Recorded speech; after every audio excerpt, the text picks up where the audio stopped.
அத்தகைய பணியிலே அதிகாரிகளை எல்லாம் இணைத்து இணைய வழியாகவும் மகத்தன்று நேரடியாகவும் திருவாசக முற்றுவதம் மற்றும் 12 திருமுறைகளை முற்றுவதற்கு துணை நின்று கொண்டிருக்கக்கூடியவர்கள் மீனாட்சி கனகராஜம்மா அவர்கள்.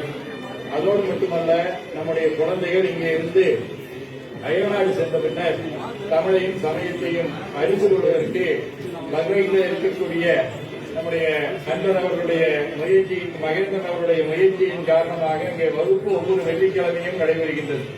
அந்த வகுப்பில சைவ சமய வகுப்பை மீனாட்சி கனகராஜ் அவர்களும் தமிழ் வகுப்பினை கபிலா அதிஞானம் அவர்களும் நடத்தி வருகின்றார்கள். அத்தகைய திருமுறையிலேயே தம்மை முழுமையாக ஆக்கிரமித்துக் கொண்டு இப்பொழுது சிவனடியா திருக்கூட்டத்தையும் நடத்தி கொண்டிருக்கும் மீனாட்சி கனகராஜ் அவர்களுக்கு திருமுறை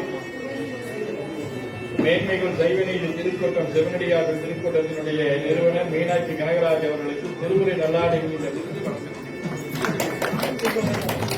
அடுத்து சமயம் கலையில மிக சிறந்த பணியாற்றி வருகின்ற பேரூர் ஜெயராமன் அவர்கள் விருதிற்காக சன்னிதானங்களை வழங்கி விருது பெறுகின்றார்கள்.